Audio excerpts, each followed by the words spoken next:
Hello, welcome to the 2020 Fall for the Book Festival. My name is John Kachuba. I'm a Cincinnati author of 12 books, half of which are about paranormal and metaphysical subjects. What I want to talk to you a little bit about today is my most recent book, Shapeshifters, A History, which was published last year by Reaction Books, and I'm proud to say was named a finalist in the Horror Writers Association's Bram Stoker Award for Superior Achievement in Nonfiction. So what is a shapeshifter? Well, the simple definition of a shapeshifter is a person who can change themselves from human form to animal, or perhaps another human, or even an inanimate object. That's the simple definition. And when we think of that, when we think of shapeshifter, we probably think of the stereotype, the werewolf, a person that is transformed into a wolf at the full moon. We can expand the definition a little bit of that simple definition and break it down to some other types. For instance, there is what I call an external shapeshifter, which is the shapeshifter that we actually see turn into some other creature. For instance, the werewolf, as we mentioned. If you think of the movie An American Werewolf in London, you may recall this scene in which the poor guy is transformed into a wolf. It's very visual, but we see it happening. We see the hair, we see the fangs, the claws, we hear the howl. Definitely an external shapeshifter. There's also an internal shapeshifter, which is a person who doesn't physically transform into any other animal or creature, but psychologically and mentally believes that they have transformed into something else. So there's a rare condition called lycanthropy, which is the condition, the medical condition of believing that you have turned into a wolf, or that you are a wolf, when in fact you are not. To all appearances, you are a human being. So that's an internal shapeshifter, is something where people do not physically, obviously, change, but believe they have made that change. We can also divide the shapeshifting category up into voluntary and involuntary. Voluntary shapeshifters are those people who have the power, the ability to change themselves into another animal and do so willingly. We think of witches and sorcerers and people with magic. We also think of some of the ancient Greek gods like Zeus and so many others, and the Roman gods and Egyptians who had it in their power to change into another person or animal. So those are voluntary shapeshifters. On the other side of the coin are the involuntary shapeshifters. And these are people who are suffering under a curse, usually by, again, an evil witch or a sorcerer, like the werewolf is stereotypically believed to be under a curse of the full moon that changes him into a wolf. But there's also the fairy tales, the Frog Prince, the Beauty and the Beast. You think of those, you think of the frog, you think of the beast. These are poor souls who have been transformed again against their will into these creatures, but are actually truly handsome princes who are rescued by the true love of a fairy tale princess. So we have those kinds of categories going on. When I was doing my research for shapeshifters, I discovered that they go back thousands and thousands of years. They go back ancient times, and almost every culture in the world has at least one or more shapeshifter characters in their culture. One of the earliest depictions of a shapeshifter that we have appears in a cave painting on a wall in a cave in France. And it dates back from the Neolithic period. And what it shows is a shaman transforming himself into a deer. And the drawing shows a man, a deer man, standing on his two hind legs with his front legs raised. And if you notice, the hooves of this deer are not hooves at all, but are, in fact, toes and fingers, very much a human. The eyes, too, are human-like. Instead of being on each side of the head, like we typically think of deer and horses and some other animals like that, they are dead center, like ours. They're in the front of the face. They're looking right at you. So again, human eyes, human fingers, human toes on an animal that has antlers and is otherwise a deer. So archaeologists believe this was a depiction of shamanic magic, a shaman supposedly transforming himself into a deer to be able to go hunt that deer as another deer. Very clever disguise, right? So worldwide, as I said, I discovered these types of shapeshifters in almost every culture, and again, dating back from many years. I wanted to talk just briefly. I mentioned about the internal shapeshifter, and I wanted to not forget a very important one, which was the Berserker. The Berserkers were ancient warriors, Icelandic warriors from about the 11th century, 12th, 11th century, who went into battle in a frenzy. They formed themselves into clans, typically wolf clan or bear clan. And when they went into battle, they would wear the heads, the pelts, the hides, the tails of these animals, believing that those animals gave them power, gave them strength. They took on the strength, the power, the cunning of those animals as they were in battle. But archaeology has also shown us that in addition to just simply wearing the pelts, the berserkers were probably aided by natural hallucinogenics that they discovered in their environment, magic mushrooms, if you will, things that would make them feel differently. So when they ingest these things, they would definitely feel that they had become animals. Again, they certainly didn't look it outside of the pelts they were wearing, but for all practical purposes, they had transformed themselves into bears and wolves. And when they were in battle, they were absolutely ferocious under that influence.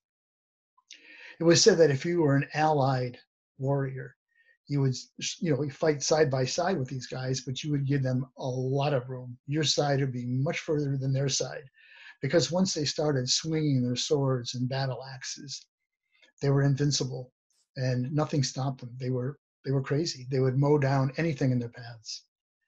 It's from this crazy sort of action that we get our modern word berserk. And we talk about people going berserk, just like the berserkers used to do in ancient days.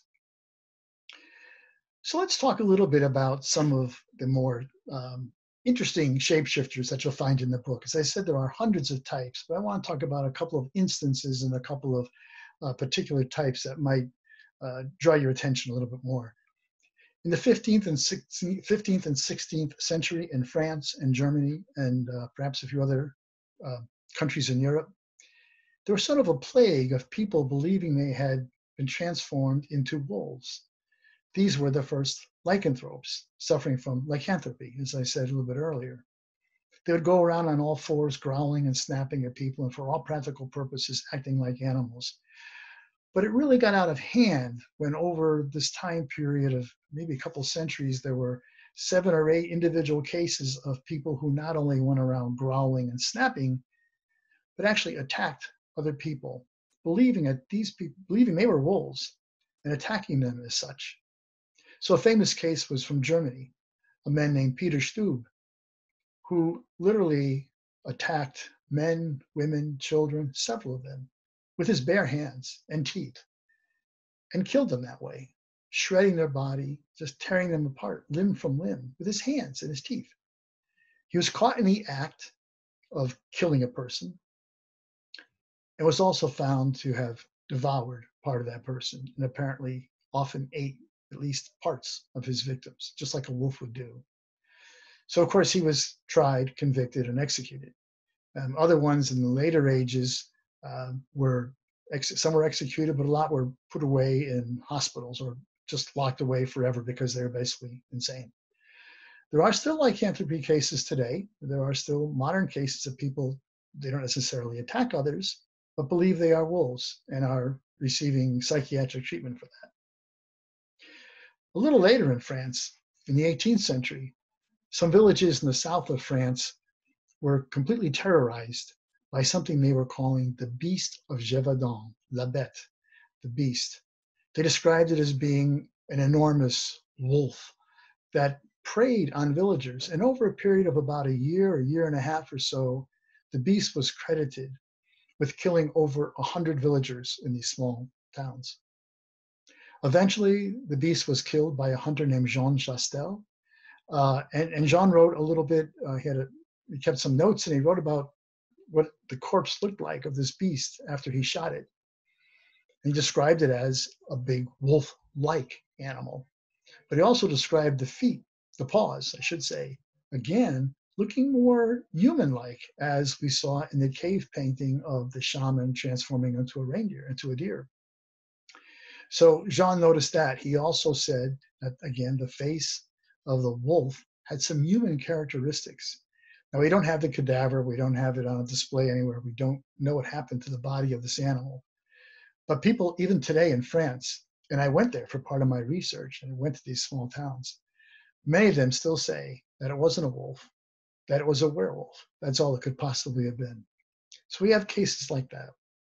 We also have cases of the vampire as a stereotypical werewolf, as a stereotypical shapeshifter. One of the most common representations is, of course, Count Dracula. Now, Dracula, as we know, was invented by Bram Stoker in his novel. But some people believe that Stoker modeled Dracula, at least in part, on a medieval Romanian prince named Vlad Tepes, Vlad the Impaler, who is known to impale his victims on poles and set them up along the road. Now, legends abounded after Vlad's death for many centuries, and some people say, yes, he was a vampire, he may have been a devil, a lot of things like that. So it's very possible that Stoker used some of that to put into his Count Dracula. But in the book, he transforms into a bat. And if you think of all the movies that appeared after Stoker's novel, all the Dracula movies and so many of the other vampire movies, there's always a bat. They always transform into a bat. So that's become a stereotype of a shapeshifter. But the interesting thing is that long before Stoker wrote Dracula, vampire lore was very persistent in Romania and other parts of Eastern Europe and for centuries. And those vampires were never shapeshifters. In fact, when they rose from the dead, when they came out of their graves, they were rather ruddy and corpulent. And why not? They were hale and hearty because they were feeding on the life force of the living. Another interesting shape-shifting sort of episode, if you will, is the theory of David Icke, who's an Englishman, who believes that there are what he calls reptilian alien shapeshifters living among us today. And his theory is that millions of years ago, a reptilian alien race came to our planet and mated with the proto-humans that were running around on Earth at the time. And so their genetic strain of humanity, if you will, and reptilian alien life has continued to this day, and their progeny is with us today, and their progeny is capable of changing themselves into reptiles. Icke says that they are part of what he calls the Babylonian Brotherhood, and he believes that their whole intention is to somehow take over the world, have world dominion.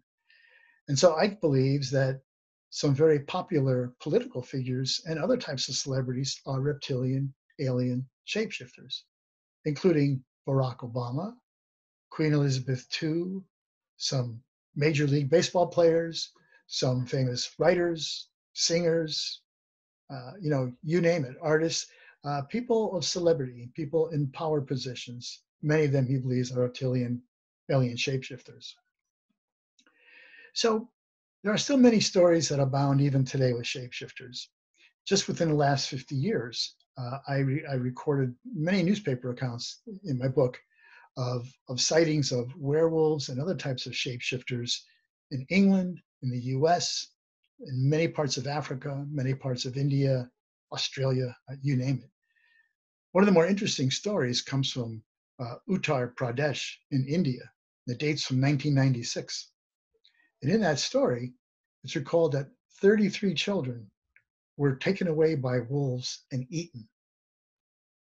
Well, the people in Uttar Pradesh were suspicious. It could not have been wolves. Impossible, they thought. How can that be? There's wild wolves, but 33 children over a period of several months? Impossible.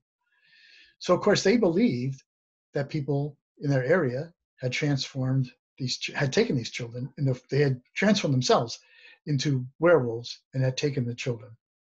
So they basically rounded up 15 individuals that they believed were wizards or sorcerers and had transformed into werewolves to kill these children and take them. They rounded these individuals up and they lynched them. It got to the point where the military had to be called in because things were completely out of control in Uttar Pradesh.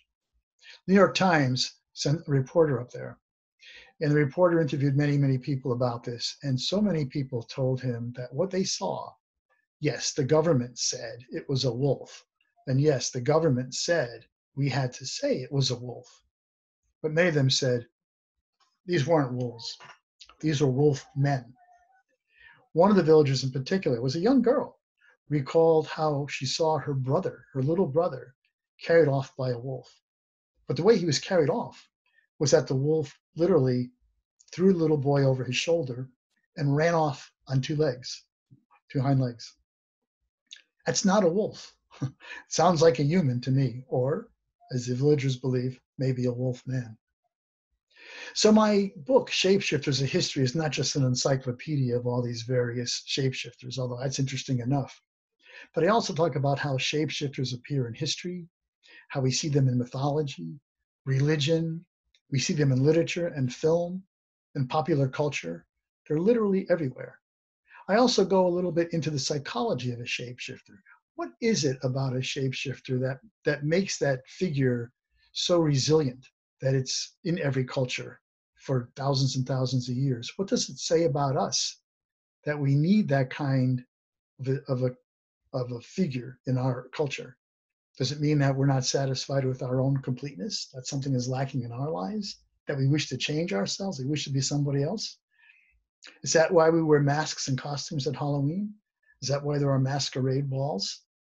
Is that why people cosplay, dress up like figures from comics and movies and books, and literally imitate those characters in every possible way? Are we being shapeshifters then? So Shapeshifters, A History is a broad spectrum look at shapeshifters in all different aspects. I hope you read it.